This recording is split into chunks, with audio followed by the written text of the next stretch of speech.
Good morning बच्चों। मैं सुशील sir आपका अपना यूट्यूब चैनल मैथ्स मसाला में आपका स्वागत कर रहा हूं। बच्चों, आज हम लोग फिजिक्स पढ़ने जा रहे हैं। फिजिक्स में खासकर हम लोग आज देखेंगे चैप्टर मोशन। ये मोशन चैप्टर काफ़ी इम्पोर्टेंट है परीक्षा के दृष्टिकोण से। तो आज हम लोग मोशन चैप्टर का ऑब्जेक्टिव क्वेश्चन देखेंगे।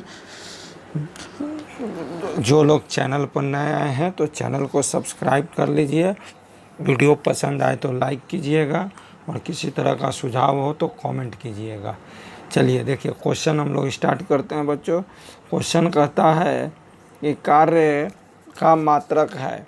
देखिए, कार्य क्या है? एक फिजिकल क्वांटिटी है, ठीक है ना। और ये कैसा भौतिक राशि है तो ये जान लीजिए कि कार्य एक अदिश राशि है, ठीक है ना। अदिश राशि है। और अदिश राशि क्या होता है? जिसका केवल परिणाम होता है और उसका जो होता है कि कोई दिशा नहीं होता है, तो वैसे राशि को हम लोग अदिश राशि कहते हैं। और कार्य एक अदिश राशि है। और कार्य का यहाँ मात्रक आपसे पूछा जा रहा है तो कार्य का मात्रक जूल होता है। जबकि ऑप्शन में जो न्यूटन और डाइन जो दे रहा है वो न्यूटन और डाइन जो होता है वो मात्रक होता है बल का, और वाट जो मात्रक होता है वो होता है शक्ति का, ठीक है। चलिए नेक्स्ट क्वेश्चन देखते हैं। प्रकाश वर्ष इकाई है। बच्चों, यहाँ प्रकाश वर्ष से तात्पर्य है वर्ष से समय को आप मत जोड़िएगा, क्योंकि प्रकाश वर्ष जो इकाई होती है वह दूरी की इकाई होती है। जैसे अगर हमें सूर्य को चंद्रमा से, सूर्य और चंद्रमा के बीच का दूरी निकालना हो, लिखना हो, तो हम लोग इसे प्रकाश वर्ष के रूप में लिखते हैं, ठीक है ना। चलिए तीसरा क्वेश्चन है, एम्पियर मात्रक है। एम्पियर जो मात्रक है वह एम्पियर मात्रक है विद्युत धारा का, ठीक है। विद्युत धारा का मात्रक जो होता है एम्पियर होता है। और विद्युत धारा भी एक अदिश राशि है। याद रखिएगा, विद्युत धारा कैसी राशि है? एक अदिश राशि है। चलिए नेक्स्ट क्वेश्चन देखिए, कहता है कि सुमेलित कीजिए उच्च वेग, तरंग दैर्ध्य, दाब और ऊर्जा। इसको सुमेलित करना है। तो देखिए सी नंबर जो है दाब है। दाब जो है पास्कल के सिद्धांत जो होता है वो दाब का सिद्धांत कहा जाता है। और जो है दाब का एसआई यूनिट भी पास्कल होता है, ठीक है ना। पास्कल साहब ने दाब का, पास्कल का सिद्धांत दिया था जिसमें उन्होंने दाब का चर्चा किया था, प्रेशर का। तो दाब का एसआई यूनिट पास्कल साहब के नाम से ही पास्कल पड़ा है, ठीक है ना। और ऊर्जा का ऐसा यूनिट जूल हो गया। और तरंग दैर्ध्य का ऐसा यूनिट जो होता है वो आपका होता है क्या?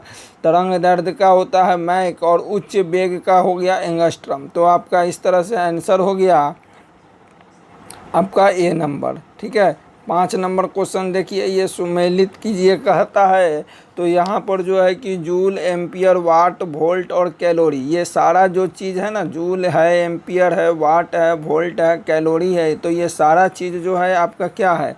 ये सारा चीज़ आपका जो है कि ये सारा चीज़ यूनिट है, ठीक है ना। जबकि धारा, सामर्थ्य, कार्य, विभवांतर, ऊष्मा, ये सब चीज़ जो है आपका क्या है? ये एक फिजिकल क्वांटिटी है, ठीक है। तो देखिए जूल किसका ऐसा यूनिट होता है? तो जूल हम जानते हैं जैसा कि कार्य का ऐसा यूनिट होता है तो 1 का 3, ठीक है। उसके बाद एम्पियर किसका ऐसा यूनिट होता है? तो एम्पियर जो होता है वह धारा का, विद्युत धारा का ऐसा यूनिट होता है तो बी का 1।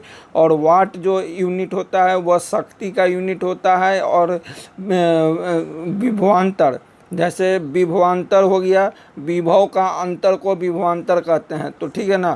तो वाट तो हो गया आपका किसका? वाट हो गया आपका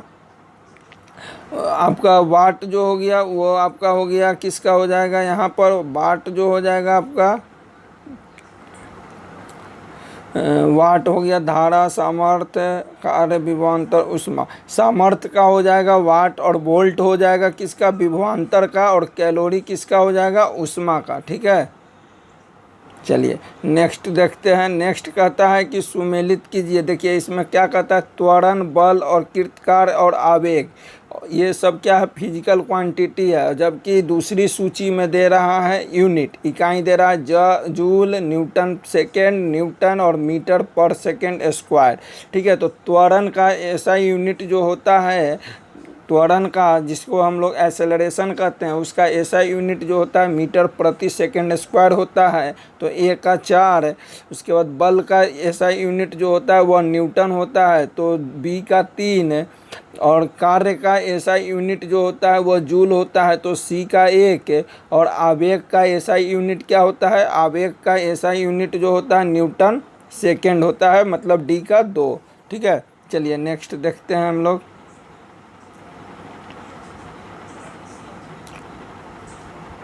नेक्स्ट क्वेश्चन कहता है बच्चों कि निम्नलिखित में से समय का मात्रक नहीं है, समय का मात्रक नहीं है, कौन सा समय का मात्रक नहीं है। तो देखिए अभी मैं पहले क्वेश्चन में बताया था कि प्रकाश वर्ष जो होता है वो दूरी का मात्रक होता है, वह समय का मात्रक नहीं होता है। पारसेक एक इकाई है। पारसेक क्या चीज़ का इकाई है, तो पारसेक जो है कि दूरी का, समय का, चुंबकीय बल का और प्रकाश की चमक की इकाई है। तो पारसेक जो है कि वह आपका चुंबकीय बल की एक इकाई है। निम्नलिखित में से कौन सा सुमेलित नहीं है। देखिए सुमेलित करना है कि डेसिबल, तो ध्वनि की प्रबलता की इकाई है। तो देखिए ध्वनि को हम लोग डेसिबल में मापते हैं, पता है हमको। अश्व शक्ति, हॉर्स पावर जो होता है वह शक्ति की इकाई है। समुद्री शक्ति, शक्ति की इकाई। और सेल्सियस उष्मा की इकाई। तो यहाँ समुद्री शक्ति जो है वह शक्ति की इकाई नहीं है, ठीक है ना। ल्यूमन, ल्यूमन किसका मात्रक है, तो ल्यूमन जो है कि वह मात्रक है ज्योति फ्लक्स का, ठीक है ना, ज्योति फ्लक्स का। क्यूरी किसकी इकाई का नाम है, तो क्यूरी जो है, मैडम क्यूरी जो है वह रेडियो एक्टिव धर्मिता का खोज की थी, और इसके लिए इनको नोबेल पुरस्कार भी मिला था। तो जो है कि क्यूरी जो है वह रेडियो एक्टिव धर्मिता का क्या है, इकाई है। दाब का मात्रक क्या है, तो दाब का मात्रक जो होता है बच्चों, दाब देखिए यहाँ पास्कल दे रहा है, डाइन दे रहा है, अर्ग दे रहा है, जूल दे रहा है, ठीक है। तो दाब का नियम जो है पास्कल के सिद्धांत से निकाला गया है, और पास्कल साहब के नाम से ही दाब का मात्रक पास्कल रखा गया है, ठीक है ना। डाइन जबकि न्यूटन का यूनिट होता है, अर्ग जो है कि, अब देखिए कैंडेला मात्रक होता है। कैंडेला किसका मात्रक होता है, तो ज्योति तीव्रता का मात्रक होता है कैंडेला। जूल निम्नलिखित की इकाई है, जूल निम्नलिखित की इकाई है। तो जूल किसकी इकाई है, तो जूल ऊर्जा का, बल का, दाब का, तापमान का। देखिए तापमान का सेल्सियस होता है, दाब का पास्कल होता है, बल का न्यूटन होता है, और ऊर्जा का क्या होता है, जूल होता है, ठीक है ना। तो आपका 14 का जूल की इकाई क्या हो जाएगी, जूल किसकी इकाई हो जाएगी, ऊर्जा का। चलिए एम्पियर मात्रक होता है। एम्पियर देखिए विद्युत धारा का मात्रक एम्पियर होता है। खाद्य ऊर्जा, खाद्य ऊर्जा को हम किस इकाई में माप सकते हैं, तो खाने वाला जो हम लोग ऊर्जा, जब खाना खाते हैं जो ऊर्जा हमें जनरेट होती है, तो उसको हम लोग कैलोरी में मापते हैं, जूल में नहीं मापते हैं। किस चीज़ में मापते हैं, कैलोरी में। विद्युत मात्रा की इकाई है। विद्युत मात्रा की इकाई क्या है, विद्युत मात्रा की इकाई जो होता है वह होता है आपका कूलम। क्या होता है, कूलम। विद्युत मात्रा की इकाई क्या होता है, कूलम होता है, ठीक है। एसआई पद्धति में लेंस की शक्ति की इकाई क्या है, तो लेंस की शक्ति को एसआई यूनिट में हम लोग कहते हैं डायोप्टर, ठीक है। चलिए डेसिबल किसे नापने के लिए प्रयोग में लाया जाता है, तो देखिए खून में हीमोग्लोबिन, पेशाब में शक्कर, वायु में कण या वातावरण में ध्वनि। तो डेसिबल जानते हैं कि ध्वनि का मात्रक है, और वातावरण में ध्वनि को डेसिबल मापेगा। नेक्स्ट क्वेश्चन है एम्पियर क्या नापने की इकाई है, तो एम्पियर क्या चीज़ नापता है, वोल्टेज नापता है, करंट नापता है, पावर या प्रतिरोध। तो प्रतिरोध का यूनिट होता है आपका ओम, वोल्टेज का हो गया वोल्ट, ठीक है ना। पावर का क्या होता है, पावर का जो होता है आपका एक तरह से जूल होता है, और करंट का क्या हो जाएगा, एम्पियर। अब कहता है यंग प्रस्थाना गुणांक का एसआई यूनिट क्या है, तो इसका एसआई यूनिट जो होता है वह होता है न्यूटन पर मीटर, न्यूटन पर मीटर। निम्नलिखित युग्मों में से किन भौतिक राशियों के समान बीमीय सूत्र नहीं है। देखिए बीमीय सूत्र पूछ रहा है, तो बीमीय सूत्र जो है कि पूछ रहा है इसमें कि किन दोनों का समान बीमीय सूत्र नहीं है। बल, दाब, कार्य और ऊर्जा। भार एवं बल और आवेग एवं संवेग। देखिए बच्चों, यहाँ आवेग और संवेग का जो है विमीय सूत्र बराबर होता है, कार्य और ऊर्जा का भी विमीय सूत्र बराबर होता है, भार और बल का भी विमीय सूत्र बराबर होता है, बल और दाब का जो है कि विमीय सूत्र क्या होता है, अलग अलग होता है। ठीक है, चलिए, ऊष्मा संवाहक गुणांक का आयाम बीमा क्या होता है, ऊष्मा संवाहकता गुणांक का आयाम क्या होता है, तो ये होता है mL/T⁻³ θ⁻⁻1। नेक्स्ट देखते हैं, निम्नलिखित में से कौन वेक्टर मात्रा है। तो देखिए वेक्टर कौन सा है, तो देखिए हम पहले बोले थे वेक्टर होता है और एक स्केलर होता है, मतलब एक सदिश राशि होती है, एक अदिश राशि होती है। वेक्टर को हम लोग सदिश राशि कहते हैं और स्केलर को अदिश राशि कहते हैं। अब यहाँ पर पूछा जा रहा है बल, चाल, ऊर्जा और तापमान, इसमें से कौन सा वेक्टर क्वांटिटी है। तो देखिए इसमें वेक्टर क्वांटिटी जो आपका है वो बल है, ठीक है ना। चाल, ऊर्जा और तापमान क्या है, आपका स्केलर क्वांटिटी है। निम्नलिखित में से कौन एक भौतिक राशि नहीं है। अब इसमें पूछा जा रहा है कि भौतिक राशि नहीं है, मतलब कि वेक्टर क्वांटिटी नहीं है। तो देखिए संवेग वेक्टर होता है, वेग वेक्टर होता है, कोणीय वेग भी वेक्टर होता है, द्रव्यमान जो होता है वह स्केलर होता है। तो कौन सा सदिश राशि नहीं है, तो आपका जो है कि द्रव्यमान जो है कि सदिश राशि नहीं है।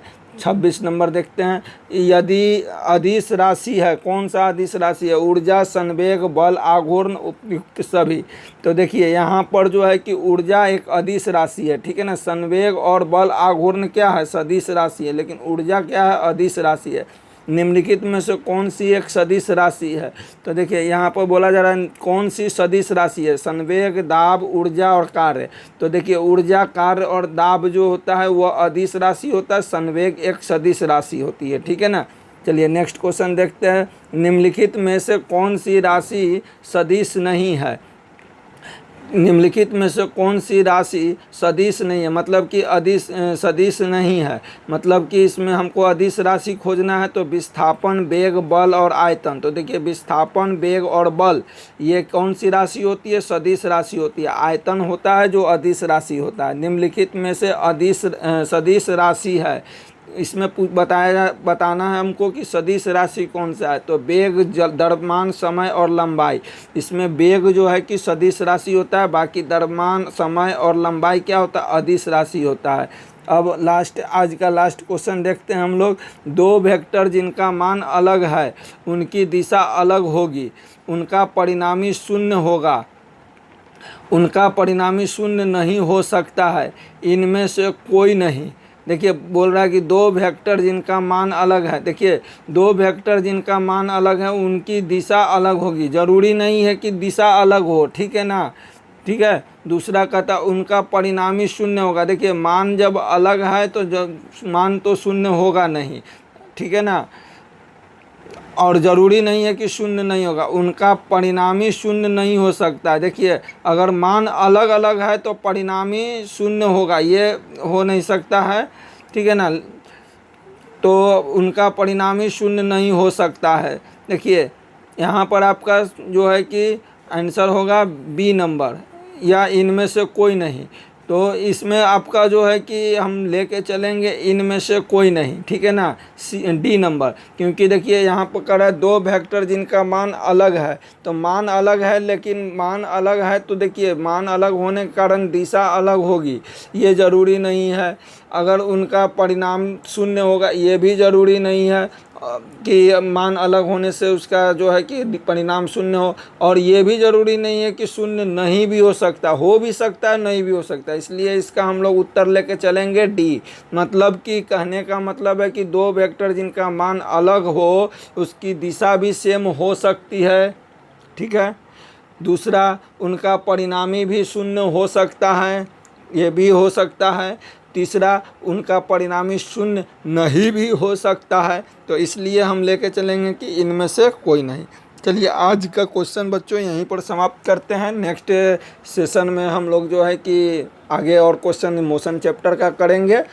तब तक के लिए आप लोग चैनल से बने रहिए, पढ़ते रहिए। जय हिंद।